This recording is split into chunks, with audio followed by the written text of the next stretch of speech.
Moshe's here. Moshe. Oh, he's away for a few days. Did you say come back tomorrow? So we're in the bottom line of Lamed Beis, Lamed Beis. Is that true again? Yeah, Lamed Beis, Lamed Beis, bottom line.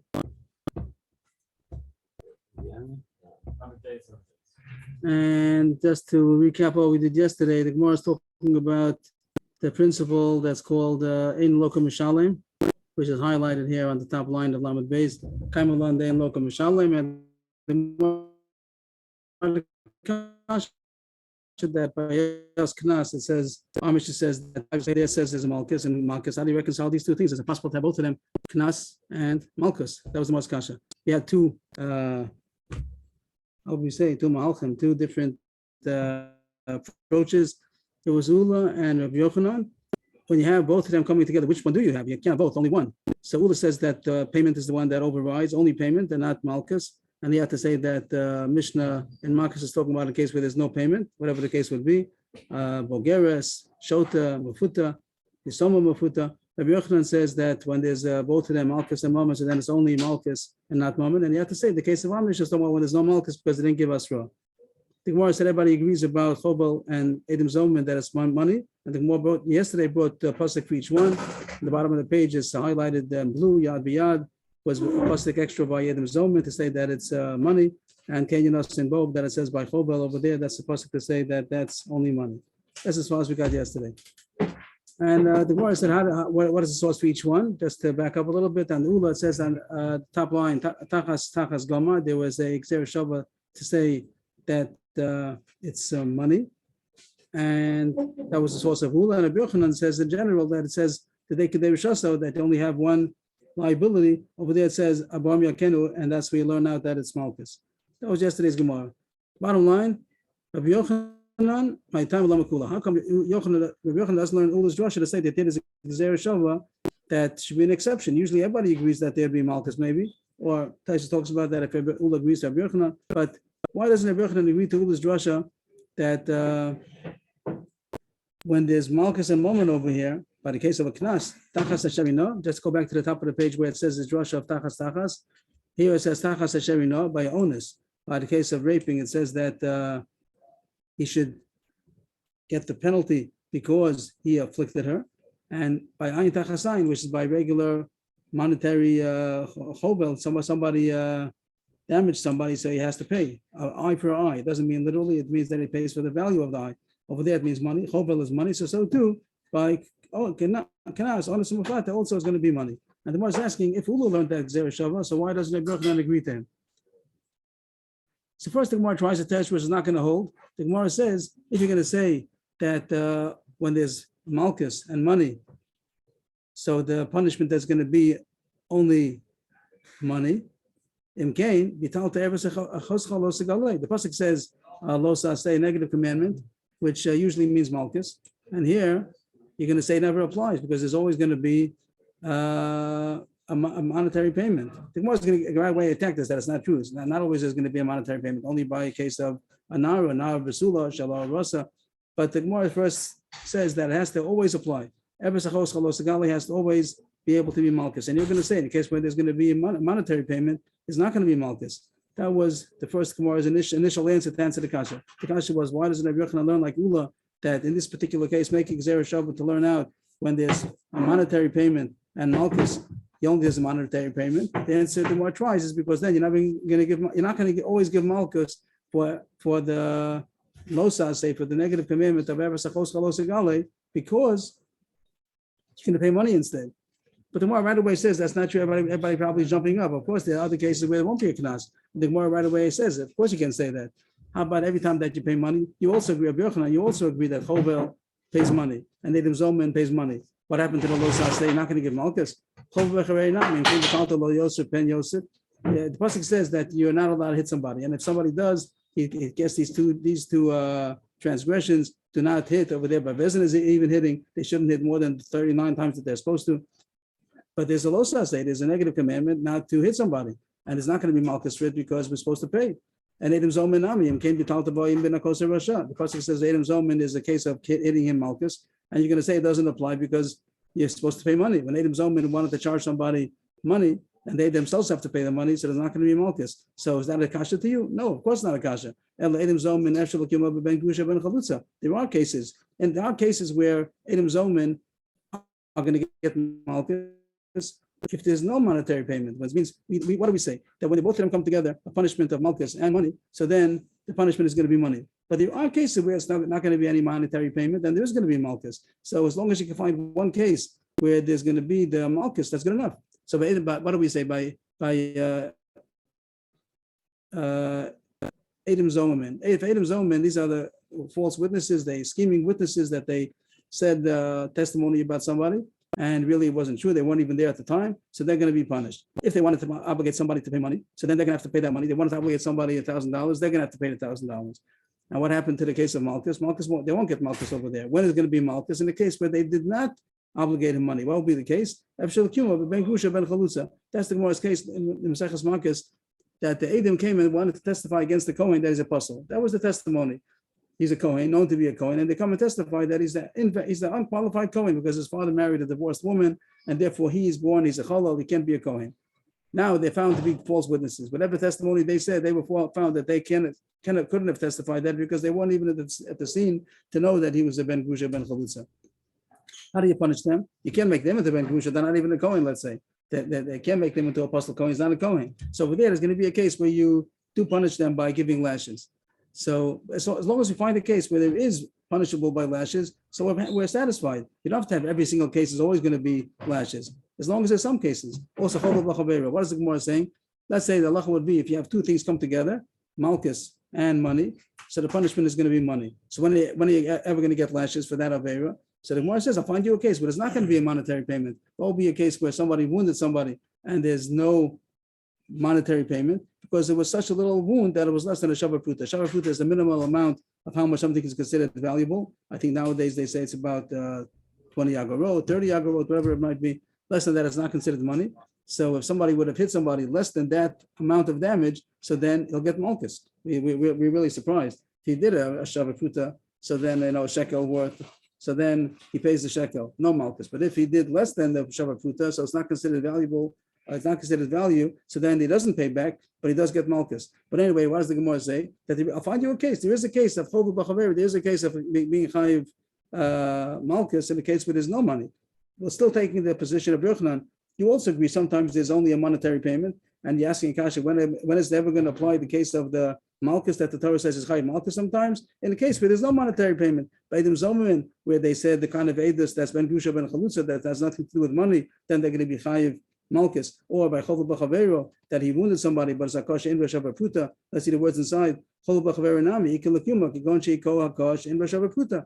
The case that someone will be chayiv malchus for wounding somebody is if he wounded him less than a value of money, less than only a few agorot. That's not worth any money. So there's going to be chayiv malchus. So the kasha still, back to our kasha, we wanted to know by the onus of mafata, maybe it's supposed to be money, and you're telling me if there's money, when is that going to be chayiv? There's a case where there's not going to be any monetary payment because the den of knas is only when she's nara. But if she's a bulgaris, there's no monetary payment. In that case, there's going to be malchus. Also, Rashi also seems to throw in. You have to say that she's a mafuta and a shota. And the other cases why there shouldn't be any boshus pagam, there's no payment. In a case where there's no payment, there's going to be a punishment of malchus. So the Gemara, just to zoom out what happens now, the Gemara Kasha, the terrace and the work. Kasha, Rabbi Yochanan, one tachas, learn exer shabbat, it comes two punishments together.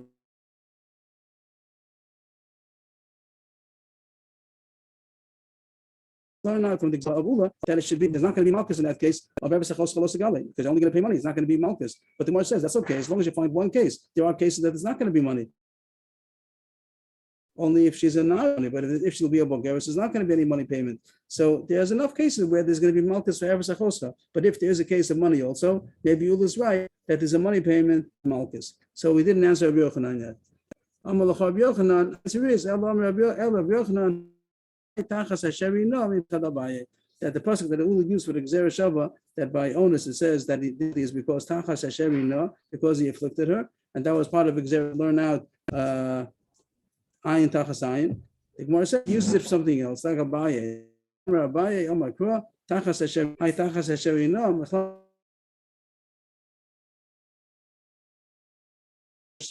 when the pasuk says that he paid for other payments, means when someone rapes, besides the knas of 50, the penalty of 50 pieces of silver, there's also the shame that he caused there, the damages that he caused there, the pain. So does the 50 knas include all that, or is that besides the boshes of Pagam? So Abaye says tachas Hashem means that this 50 that he's paying is only for the only for the raping, the new penalty, but everything else that would have been included in regular damages, boshes, Pagam, everything else, tsar, that's besides the point. So the pasuk is necessary to say this halacha. It's not available to learn Gzer Shabbat, to learn out in that and overrides the malchus and this money. Rabbi Yochanan is this malchus and not the money. And this pasuk of Tachas to learn out that besides the knas payment is also has this besides the boshes of Pagam, that the 50 is not including the other kind of payments that he has to make. The knas is a penalty of 50 pieces of silver besides the other payments he has to make.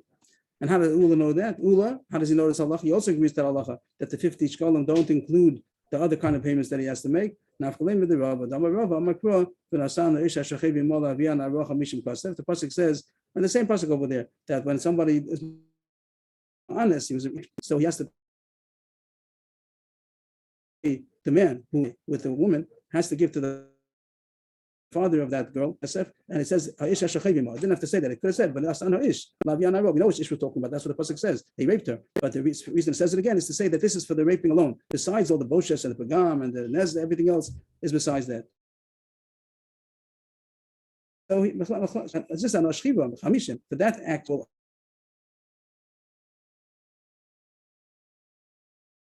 of the shochet, this new added penalty, that's the 50 pieces of not for a different pasuk, this halacha, but he has the word tachas asherina available to learn Gzer Shabbat. That's the end of that sugya. I mean, we can continue more points about it again, but the Gemara came out with a machlokes of Yochanan and Ula, when by the case of onus over here, that two punishments come on him because of this act.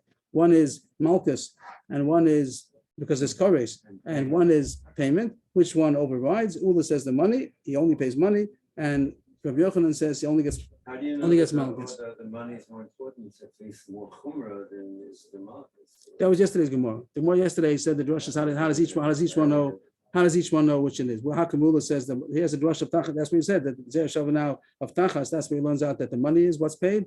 And Rabbi Yochanan says he doesn't hold the Gzer Shabbat like he just says because he needs the pasuk for something else. The Gemara continues now with inserting issues about what we spoke about yesterday. Everybody agreed, even though there's a machlokes, when you have money and malchus coming together, which one is the one that overrides? But everybody agrees by two things. Everybody agrees by Edom Zomerman. Everybody agrees that there's a money payment instead of malchus. It means Edom Zomer does to get the case again. Witnesses come and testify that somebody is high of some punishment, and then other Edom will come and say, "You, how could you testify? You weren't even there at the scene of the crime."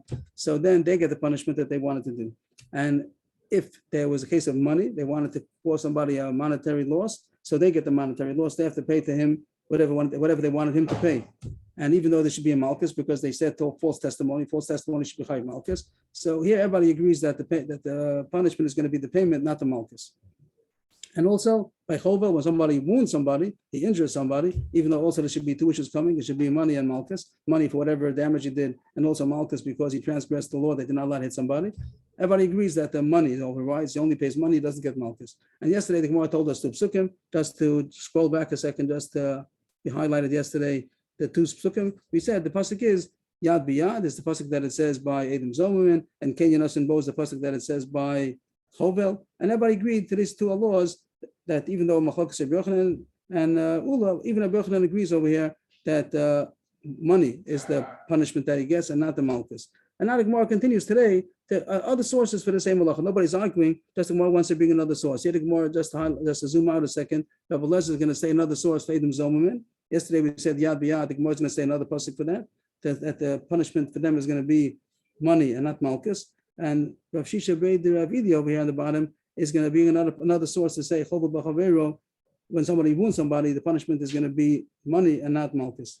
Can I just say, is it because they want to pay the person with his losses? Is that the ikar thought here? The Gemara doesn't go with those for us. The Gemara says you have to have a pasuk for it because he's punishable for malchus also. Maybe he gets malchus and then he's not going to pay.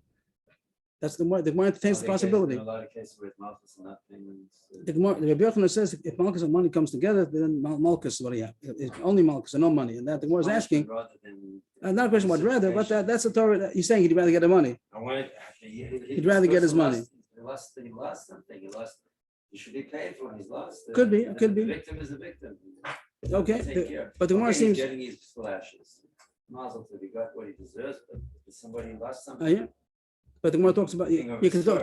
Yeah, but the Gemara sees a lot of times we see, let's say, come with Rabbi, somebody's chayiv misa, and because he's burnt down somebody else's thing on Shabbos, so he's gonna chayiv misa and he doesn't pay. But he's the guy, what happened to my barn? My barn is burnt down. He says he's chayiv misa for that, then it doesn't go together. So I don't know what to answer your question. You had a loss, but the Gemara Yochanan does say when Malchus and money, Malchus lashes and money come together, so then only gets lashes and no money. But two things he agrees to: one is Adam Zomerman, and one is a chovel b'chaver. Somebody injures his fellow man, so then he does pay. He doesn't get lashes. And the Gemara wants the sources for that. Yesterday we brought two sources. Now the Gemara is looking for other. It says other sources. It didn't have to. We have a source yesterday, but the Gemara has another source. The Beleza Omer, a new sugya more or less a tangent, a footnote. The Beleza Omer, Adam Zomerman, Mamona Mishalmi, Umilka Lalaki Mishum Dalav V'Neas Running.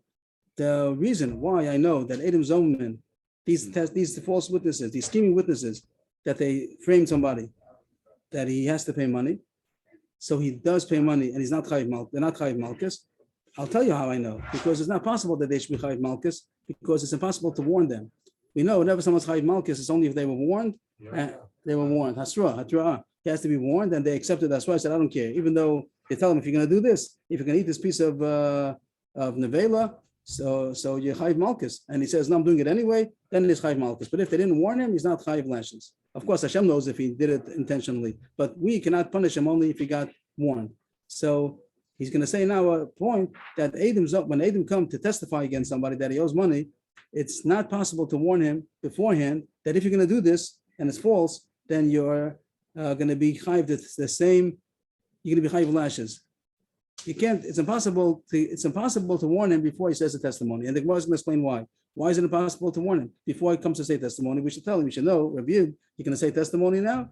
If you're lying and it's going to be found that you're lying, you're going to get malchus. Why can't you do that? I'll prove it to you why you can't get malchus. This ribu emas. When are you going to give them this warning? This ribu meikara amri ishtalyan. This ribu b'shas ma'isa parashi v'lo misadi. This ribu b'sof my davahava. It's impossible to warn him either before, during, or after. So the Gemara, just a little preface. Usually, you always have to give the warning right before he does the Avera. If you gave it to him an hour before, or even half hour before, and then he did it a half hour later, he could say that in every situation, whatever he was eating chaylev or whatever it would be, and you tell him if you're going to do this, you have a certain punishment.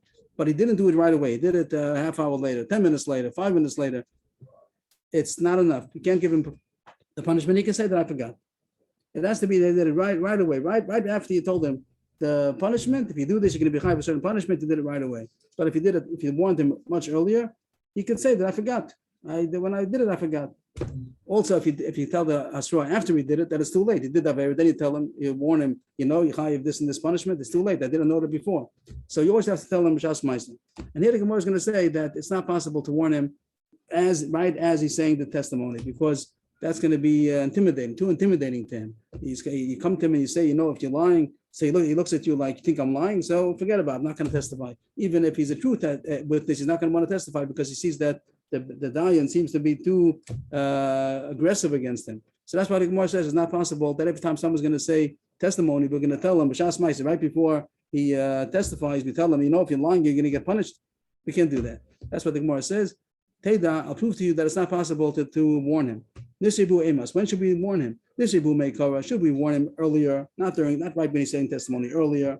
Amri, ishtalyan. They could say, we forgot. That's the word ishtali means to forget. They could say, we forgot. And it's not a good kind of a warning.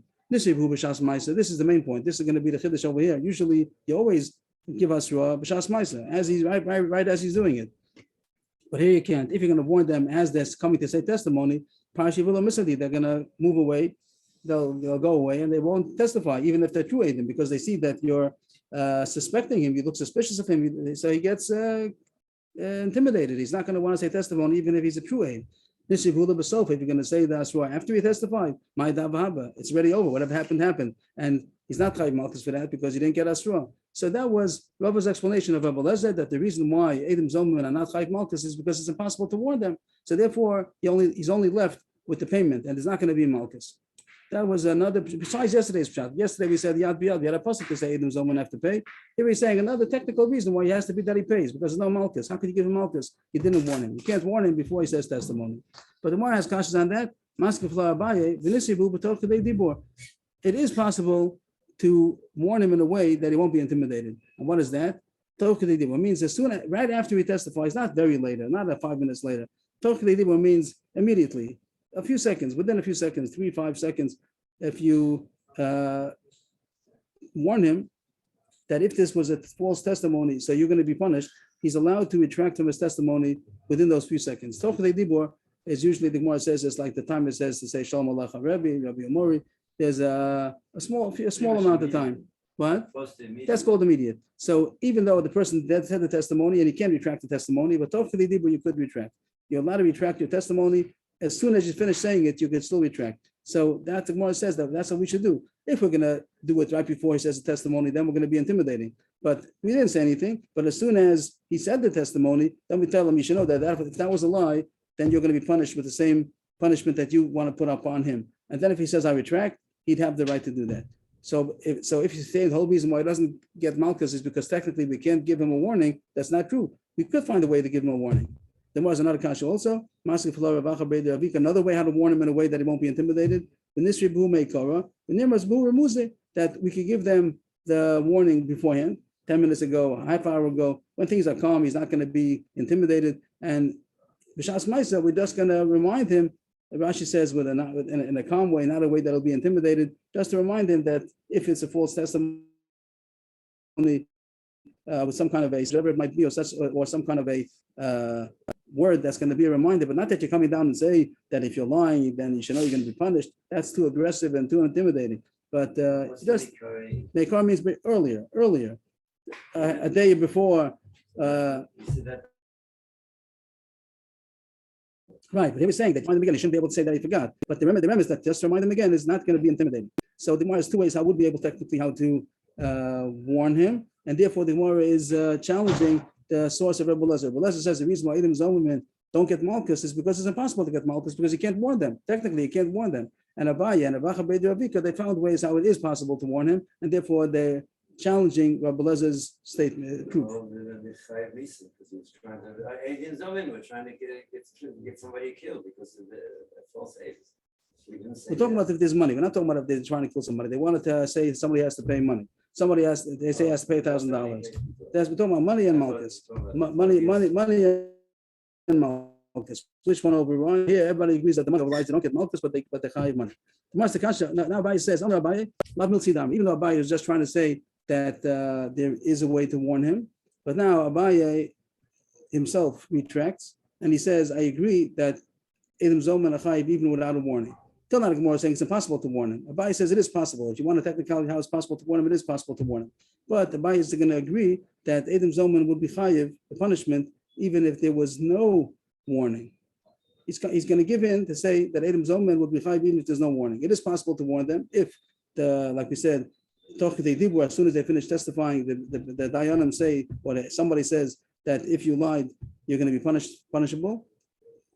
Or if you tell him much earlier and then you just remind him of remez right before he says the testimony, those will be good ways to warn him. But Abaye says, I do agree that Edom Zolman would be chayiv even if they were not warned. And that's a chiddush. Usually every punishment is only punishable, malchus and other kind of punishments only if they were warned. But here Abaye says, I give in that Edom Zolman are punishable without a warning. Why is that? If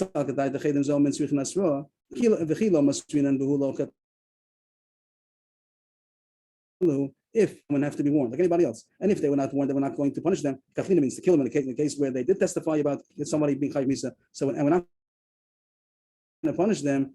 A strange thing. Mika media the inu bo katel below asra, the inu bo asra. But what do we say? Kashazama means that they're punishable. Whatever they were scheming against somebody else, they should be punished. When they were scheming against somebody else, they made up a story. Rashi says they made up a story that somebody killed or somebody stole, somebody damaged, whatever the case might be.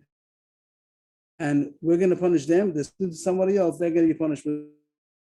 When they wanted to do it to somebody else who was over there, they didn't warn him. The whole thing never even happened. So you see that. So when we say that whatever they wanted to do should be done, that includes that there's no. What are we going to say? Punish somebody without being warned to do this damage to somebody and to them, whatever they wanted to do, and that has nothing to do with us wrong. So here it's more just.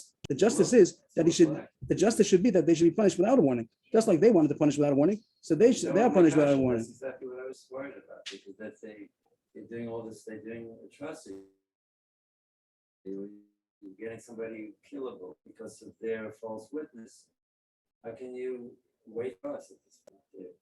It's like willful murder. It comes out of act of The question. The well, it question. must be willful. They just sit together and they made up an ATIS. Maybe they. Total So how come we always have to have Asura? Maybe it's a shogeg. Also, they could say we didn't know that. We didn't know you're not allowed to do such a thing. Every time someone doesn't have we only give them the punishment if you warned them. Why? Because they could say we didn't know. So they could say that I mean, you can say I didn't know you're not allowed to kill somebody. It's just isn't that the law that someone's not he's not chayv? He's only if he was warned for it first. That's the halacha. Even the Ratzach only called him if he had Edom and Asura. They have to warn him. If not, then he could say I didn't know. Either could say I didn't know that it's punishable, or I didn't know that that this is enough to kill him. I just wanted to hit him, and they say this kind of a gun, this gun kills. But whatever the case is, okay. So here also they're going to say we didn't, we did it. We thought that our testimony was true, or whatever they're going to say, whatever they're going to get out of it. You have a warning to say that if there's, if this is false, you should know you're punishable. And here the Gemara is saying there's an exception to the rule. Every time you have to give us straws because or else it's not fair because they're getting punished without a warning. But here the fact that they wanted to punish somebody without a warning, and we're going to give to them whatever they wanted to do. So therefore, Abai says, I agree to the Svara that it's not punishable it is punishable even without Asra. Masav Rav Sama Brei Rav Yirmiyah, El Miyata Ben Gusha Ben Chalutza, the Lo Mekansha Zamam Kaver Shabi, the Boy Asra. Rav Sama Brei Rav Yirmiyah is asking Kashan Abai that even according to you, that the Edom Zoman aren't punishable without a warning because that's what they wanted to do to somebody else. But I'll show you a case where there should have to be a warning. What's the case? We mentioned this case on the top of the page. What if they come and testify about a Kohen that he's a Apostle Kohen because his mother was a divorced woman, his father was a Kohen, married a divorced woman. Therefore, the son, is not a kosher Kohen. They came to best to say this Kohen is Apostle Kohen, and then we find out that the Edom Zalman, that their whole testimony was fabricated, and they weren't even there at the time to be able to say such a thing. So how do we punish them into a ben gusha ben chalutza? Then the Kohen even. Over there, the halach is that they get malchus, and the malchus is based on losana. Since it says losana, there's a pasuk that says a negative commandment: don't testify falsely. The chayv malchus for that. So the question is, are they going to be punishable without a warning? Abai said the reason why Edom Zoman usually are punished without a warning is because it's only fair. Kasha Zama means that they should get whatever they wanted to do. They wanted to punish somebody without a warning, so they're also punished without a warning. But that's only when the punishment is going to be Kasha Zama, when the punishment is going to be to do with him what he wanted to do to others. But by Ben Gusha Ben Chalutza, when they testified about somebody that is not a kosher Kohen, over there the punishment is not because Kasha Zama. We don't do to him what they wanted to do to him. They wanted to make him Apostle Kohen. We don't make him into Apostle Kohen. What do? We give him all this because of Losana Berecha Eit Shoker. So the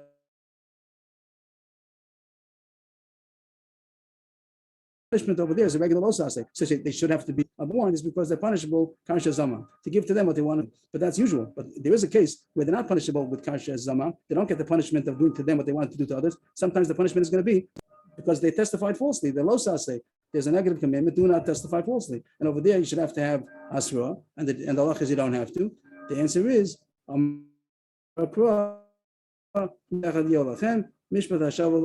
this should have not have been highlighted. The pasuk said there should be one law for all of them. That means that all of Zoman is the same. And since Edom Zoman usually doesn't have to be warned because the punishment is kasha Zoman, which doesn't deserve dafka a warning. So too, even in some cases where there should have to be a warning, since the pasuk equates all Edom Zoman cases, so there never has to be.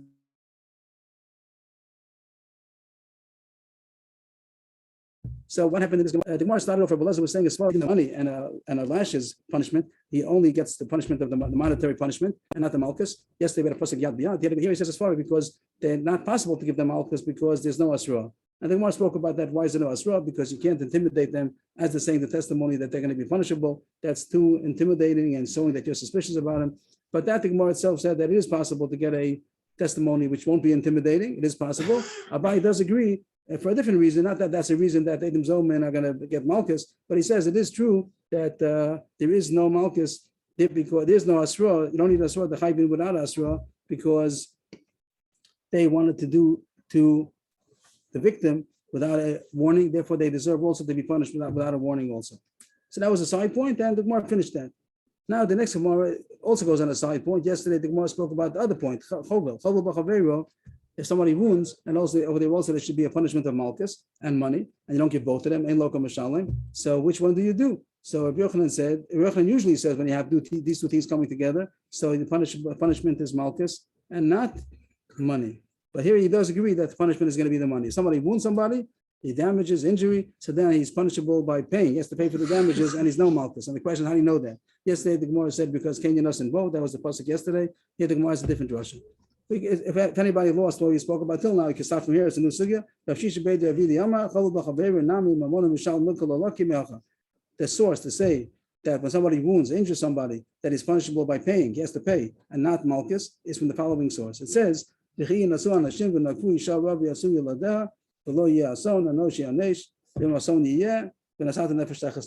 is talking about a parsha mishpatim. If two men were fighting, and by mistake, they didn't mean to fight with this woman, but there was a pregnant woman that was there, and they pushed her, and she had a miscarriage. So it says that if the woman was not killed because of this push, so then they have to pay the value of the miscarriage of the blood. And if there was a damage to the woman, she died because of this push. So then nefesh tachas nefesh. So the pasuk says, Amar Rabbi Elazar b'matzus. This word is not mitzvah. B'matzus. It says yinatzu. Yinatzu is to fight. Matzah meriva. Matzah. B'matzus. So b'misa kasam medaber. It's talking about a fighting that he wanted to kill him. It means that these two men who were fighting. What kind of fight was it? It was push for a shava, or was they were trying to kill each other? So it must be that they were trying to kill each other. This fight, that it says that if the woman gets killed, so who pushed her, that must be that they were trying to kill. If someone he's not chayiv misa. Here it says that if the woman dies, then the one who did it is chayiv misa. That must be that he was trying to kill. He wasn't trying to kill her. He was trying to kill somebody else. But that thing more goes into the subject. If somebody wanted to kill Reuven and he killed Shimon, is he chayiv misa? So this can yes. If he intended to kill, even though he didn't intend to kill somebody else, is also misa. That's how he learned pasuk over here. They were trying to kill each other. The message of misa kasim medaber, and in the because it says that if he kills the woman, he's chayiv misa. The chsiv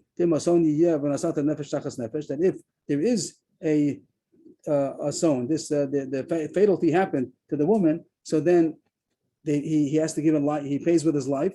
That means that he was trying to, that it must be that he was chayiv misa because he was trying to kill. So the case is like this. What is the case of this whole fight over there? Again, two men were fighting, and by mistake, one of them pushed a woman, and she died.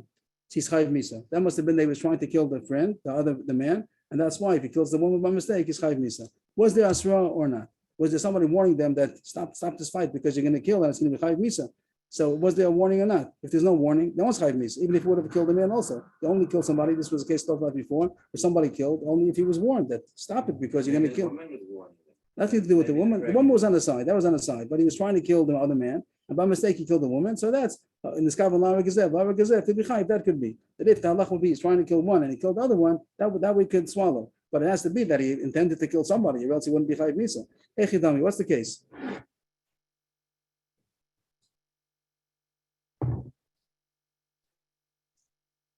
If he was not warned by anybody, why is it chayiv misa? Not chayiv misa even if he would have killed the one that he wanted trying to kill because he wasn't warned. It must be that he was warned. Okay, the case was that he was warned. Someone was standing over there, don't kill, don't push, don't do all this because you're going to be chayiv misa. Now, musul l'davar achomor, every musul l'davar akal. was going with the principle with the assumption that if somebody was for a more serious avera, then it includes automatically that he's also warned for a layer. It means the Gemara is going to go to the point. Let's say he didn't kill, but he caused damages to the woman.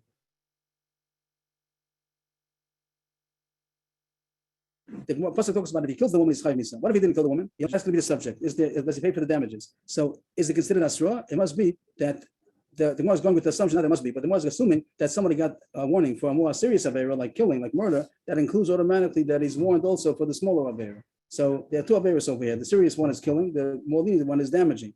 So if he's warned for killing and he accepted the warning, I'm going to do it anyway, that automatically includes that he's already warned for the lesser avera, which is damaging. Now, what's the Allah? What does the pasuk say? If he didn't kill the woman, then he does have to pay. He pays for the fetus. He pays for the blood. And the Gemara's question is, why? He should be chayv malchus. What are we doing now? Just to zoom out a second. We're looking for this point about when somebody wounds somebody and there's malchus because he was warned, don't hit because you're not allowed to hit. And he's chayv malchus for that. And he damaged somebody, so he's chayv money. Which punishment does he get?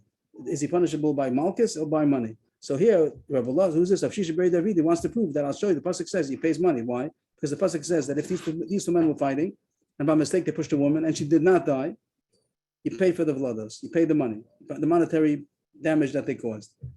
But the case was that they got asra for not injuring also, because if they got injured, they got asra for not killing, that automatically includes not to injure also. And if this is a case, yes, here's a case where somebody he damaged the woman, the fetus, and they were warned not to. And that's a chiyuv malchus. So it comes out there's a case of malchus and moment. And what does the pasuk say? That he pays the money. That he pays the money. So you see that when someone, this is a source to this halacha, that even if you hold that usually malchus and moment, milk lucky monolo mashalim, even there and it says that when two things come together, lashes and money, the punishment is going to be the lashes. Here by Chovel, the pasuk explicitly says that the punishment is going to be money. That was the proof because it says here that the two men were fighting and they hit the woman by mistake and if they did not kill her, they pay for the damages, even though they were warned, they were warned not to kill, and the warning not to kill also includes not to damage. So they should be chayv malchus for that. Still, the punishment is going to be money and not malchus. Where does it say they have to pay? Anoshi onesh. Kasher yashis Allah ba'al yishav v'nasam b'tefillin. That says openly is money. Over there, anoshi onesh doesn't mean malchus. Anoshi onesh means money. So you see, they're paying money, even though they were warned in a way that they should have made that they should have been chayv malchus for transgressing the law. You're not allowed to hit somebody. Still, the money, the punishment is money. So you see, the punishment is money. Masaf Larabashi. The Gemara is not so convinced that when someone got warned for a more serious avera, that automatically that includes being a warning for a lighter avera. Maybe not. The Gemara says maybe not. Even though they were warned not to kill, and they said we're going to do it anyway, that doesn't mean that automatically includes that do not injure. That's not the same thing. Maybe it has to be warned that specifically do not injure. The Gemara doesn't say as far for that, just maybe. And and even if you're going to say that yes, if he was warned for a more serious thing, it automatically includes the lighter thing. But misa chamura, Dilma, Malchus Chamur. Which one is more serious, death or lashes? So we would have all said death, I think. But the Gemara says maybe not. Maybe lashes is more chamur than death, and the Gemara proves it. We all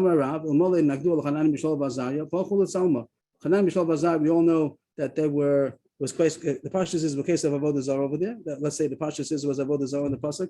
The big tzelem that the Nebuchadnezzar made, and he said everyone has to bow down, and all the nations bowed down, but Hanani, Mishael, Bazariah did not.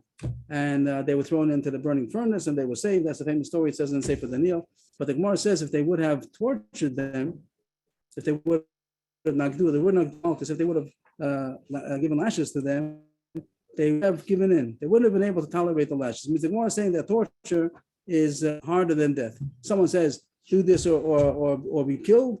It's easier to say, kill me, than to be tortured. So based on that, the Gemara is saying maybe Malchus is considered a bigger punishment than death.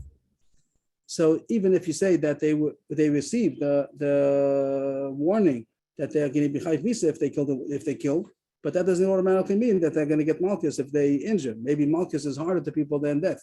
But the Gemara says it's not true. Third line. Don't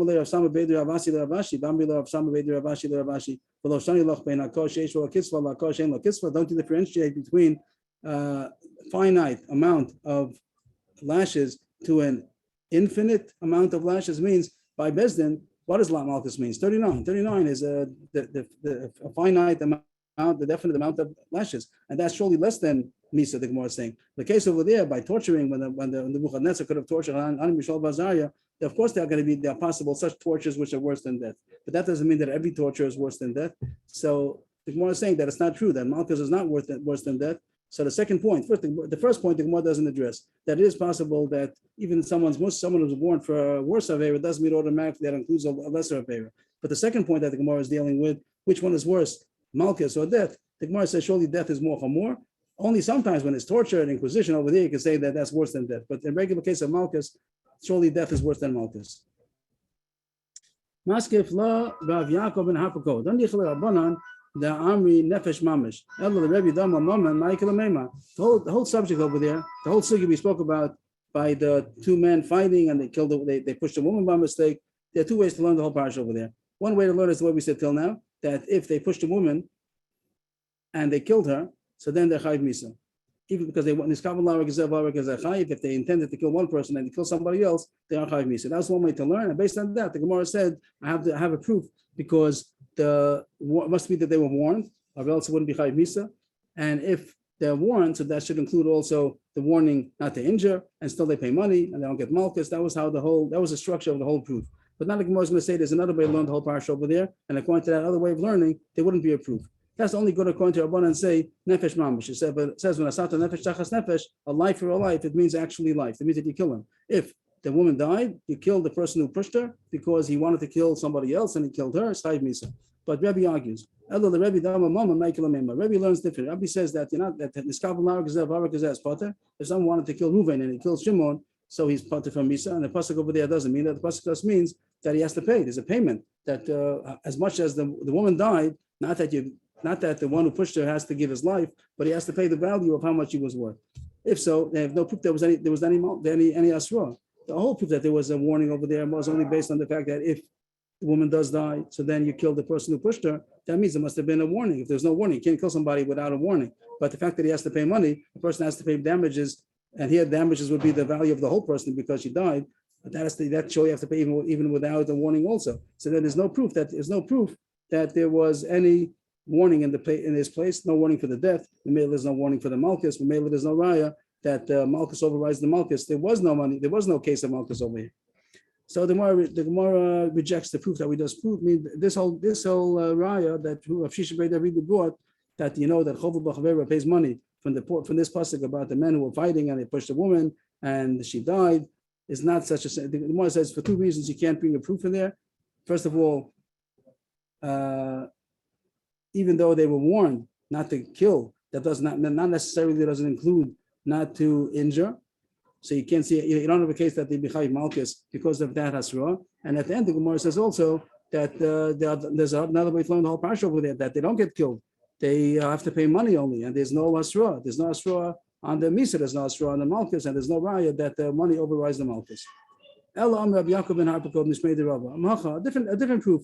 We have already from yesterday still, and can you not say both? But the Gemara is going to bring another proof to who's this? Rabbi Yaakov and Harpakot Mishmei de Rabba, another proof to this halacha that Chovu B'Chaver surely pays money. The pasuk says, Im Yakun v'Salech B'Chus Al Mishanto v'Nikam Makeh. The pasuk says if somebody hits somebody, a Jew hits another Jew, if the victim is able to go on his own feet, he got better from the wound, he got healed, even if he dies later on, but we see that was not from the wound. If he got sick, was sent to the hospital, and then eventually died from the wound, that means that it's attributed to the one who hit him, and he gets killed.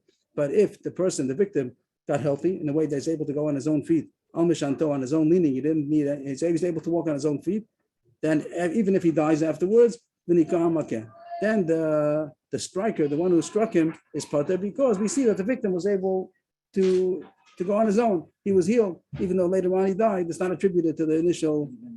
Damages is pater. No, that's under the pasuk. He has to give sheves and ripoy. He has to pay for the damages, the medical bills, for unemployment, whatever he has to pay for. But he doesn't get killed. But if he didn't get better, he just deteriorated. So then he's chayv misa. But the pasuk is very strange that it says that if he walks outside on his own strength, then the assaulter is pater. It's pasuk. Of course he is. Of course,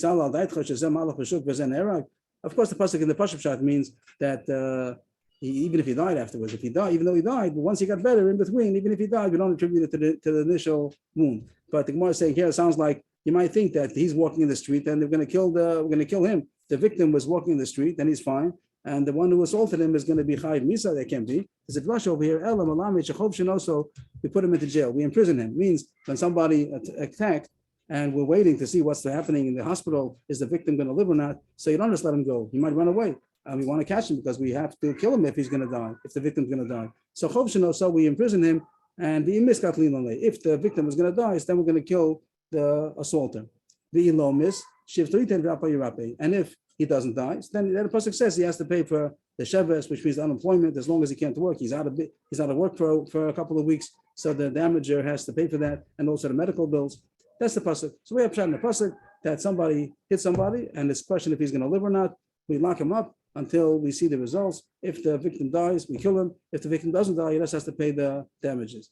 What's the case over here? The pasuk's mashma that if the victim does die, we kill the assaulter. Why is that? Must have been that there was a warning. If there's no warning, so then he wouldn't be chayv misa. The asrubei must be that they gave him a warning. And we said before, based on the same assumption, if somebody was warned for something more serious, like don't kill him because that also includes him because you'll be high for that. You'll be corrupted. Oh, that's what the Bible says. Same structure as before. That we tried to find a case that there was asra at least for, and that includes automatically asra for damages. And we see that when these damages, he pays for the damages. He doesn't get malchus. There's a riot that these two things come together. By wounding, that the punishment is going to be and not the malchus. So the more thesis good proof. The one the Gemara asks same question as before. Master Flora Rashi, the rest of the Gemara is the same as before. Master Flora Rashi, the Muslim this assumption you're saying that if somebody was warned for a more serious transgression, it automatically includes a warning for a lesser. It could be that you have to warn him specifically for the thing that you want to tell him that he shouldn't do. So even though he was warned not to kill, it doesn't necessarily include not to injure. And intensely, you might have missed a instead of a warning if he was warned for the more serious thing. Who says which is more chamo? Maybe malchus, maybe lashes is more serious than death penalty. And then the more brings again Chanani Mishal Bazaria, Dam Rav Molin Nagdul Chanani Mishal Bazaria. If they would have beaten Nagdul Malchus to Chanani Mishal Bazaria, they would have been able to tolerate it. They would have even bowed down to that image. So you see that torture is worse than death. But the Gemara says this as before, everything is same as before. Bezdin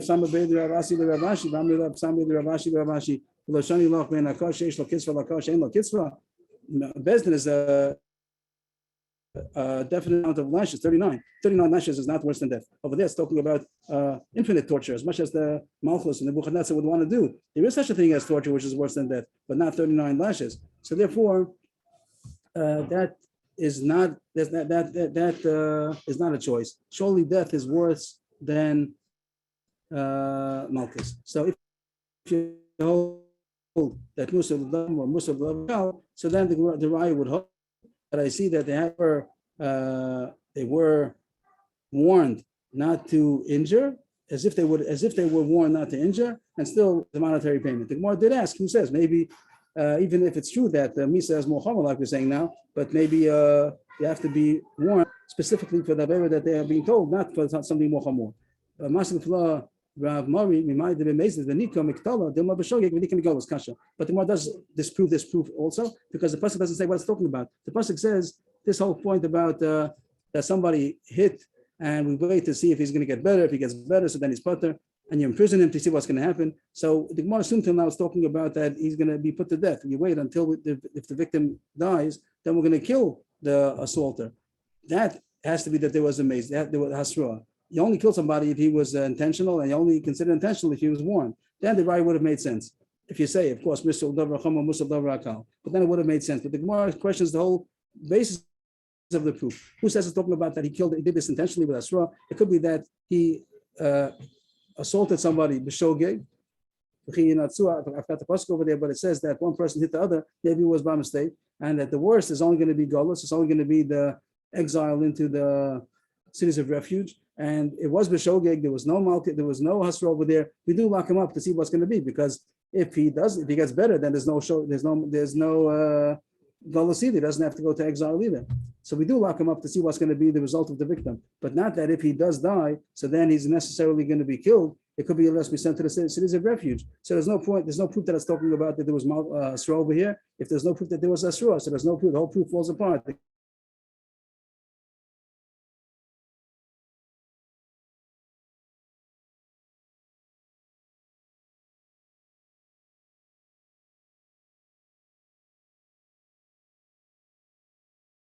Of Malchus and also money, there was no punishment of Malchus over here because there was no Hasra. So the Gemara refutes these two proofs. Not to forget that yesterday we had the proof which still stands. Kenyan Nasein both. The Gemara Drasha yesterday, both for Edom Zomerman and also for money. Everybody agrees to these 2 points that even though it comes together, Malchus and money, the punishment is going to be money. But we had Drashas yesterday, and today's Drashas didn't work so well.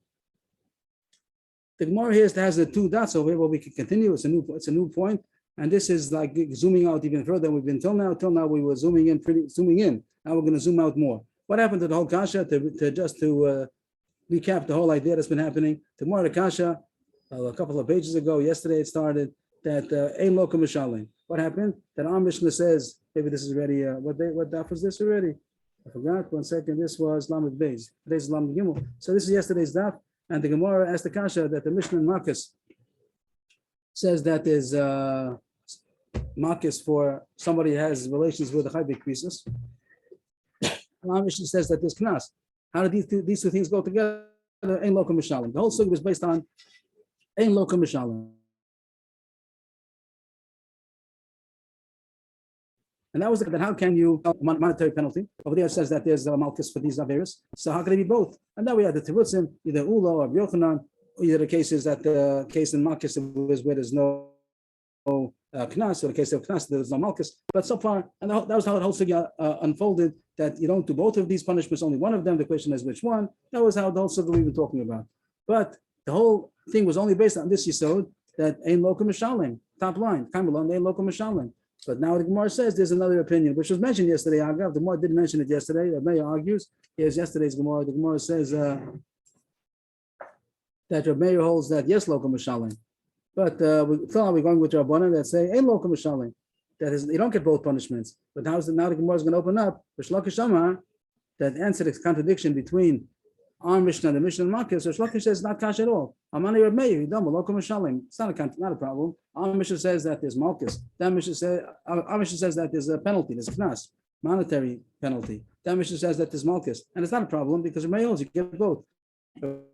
Meir says that it is possible to get both punishments. Till now, we were just dealing with Rabbanan. The Rabbanan say ein lo k'mishalim. So how do you reconcile these two Mishnahs? But if you're willing to say the Mishnahs are Meir, everything's simple. Lo k'mishalim is supposed to get both punishments. He gets Malchus and also he gets monetary pain, no problem. But Meir holds like that. But the Gemara is another problem because the next Mishnah is going to say that even though by Chayvei Krisos this lo k'mishalim it's going to be knas. The next Mishnah is going to say, but if he had relations with somebody that is even Chayvei Krisos Bezdin, the capital punishment, like having relations with a daughter, having relations with the granddaughter, all these things are punishable by death penalty. So then, our Mishnah says there's no knas, and the reason is that since it's Chayv Mises Bezdin, so then there's no monetary payment. And the Gemara is going to ask the kasha that Rav Meir doesn't know Kamle B'Drabimine. That's the Gemara's point coming up now. First, the Gemara says our Mishnah could be Rav Meir or Lo K'mishalim. If Rav Meir is the author of our Mishnah, I feel even if he happens with his daughter, there should also be a knas because the whole Mishnah says that there's no knas is because Kamle B'Drabimine. But the Gemara thinks Rav Meir doesn't hold to that. Rav Meir holds the same way Lo K'mishalim also should hold Mesa Mishalim. That's what the Gemara is assuming, that Rav Meir that holds that he can get two punishments, both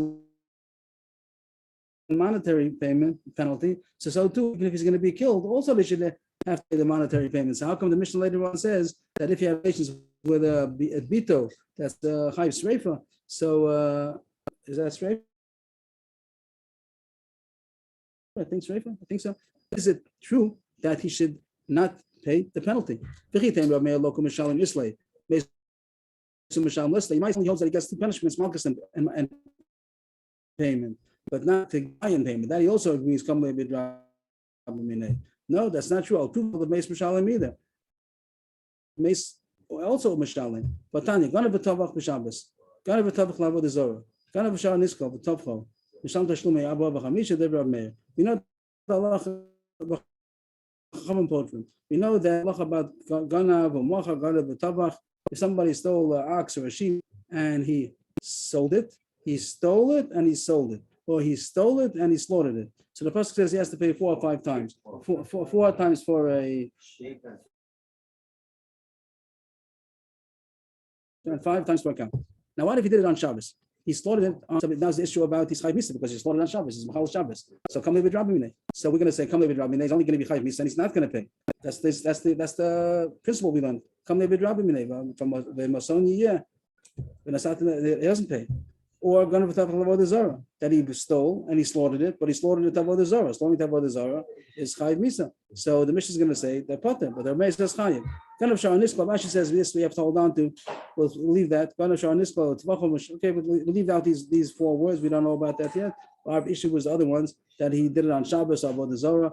Mishalim Tashlumi Abba Chamisha Lebra Meir. Chacham say come Levid Rabbi Minei, and he doesn't pay. He's only Chayv Misa. And Ramesh says that he does both. It seems like Ramesh says he gets both punishments. That even though he's getting Shabbos or Avodah Zarah, still he has to pay the payment. Doesn't that mean that Rameir doesn't know to come Levid Rabbi Minei? So Shlokish, how could he say that Amish is going to Rameir? And that's why local Mishalim, according to Rameir, even Meis Mishalim. And the Mishnah later on says that Amish says that if he had relations with his own daughter, he was Ma'anis Somafat his own daughter, so then he does not pay the Knas because come Levid Rabbi Minei. You can't say Rameir is talking. Rameir holds there is no come Levid Rabbi Minei. My answers. They say that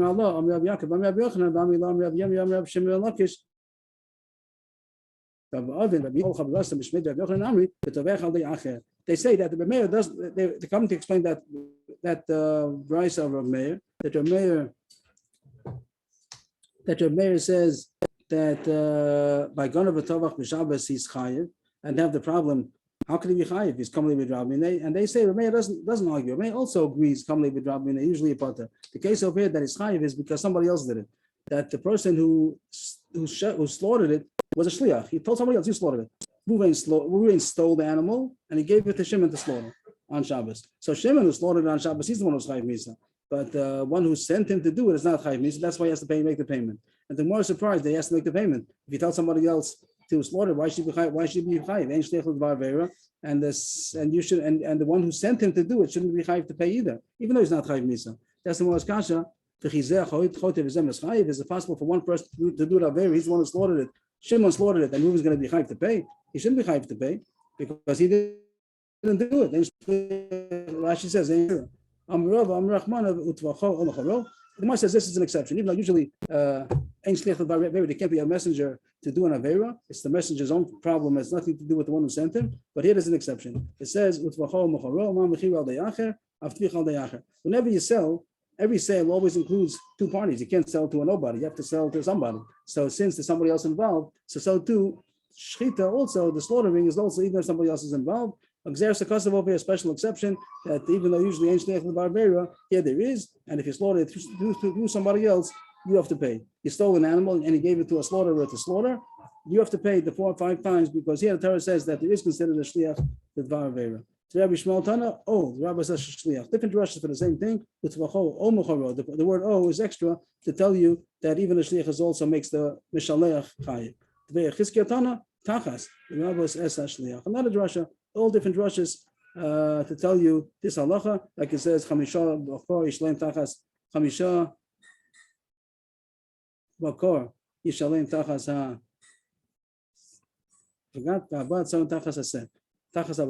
So tachas ashor. So here the special pasuk to say that here is an exception and a shliach is chayiv. I forgot how far we go over here. The Gemara is asking, how could it be that if he would have done it, he wouldn't be chayiv because it would have been the part that come with Rabbi. If he would have shot, he wouldn't, and Shabbos wouldn't have been chayiv. And the shliach is yes chayiv. How could the shliach be more chayiv than him? The Gemara says no. The reason why he would be pater if he did it is not because intrinsically because the technicality, that's not a reason to say the but.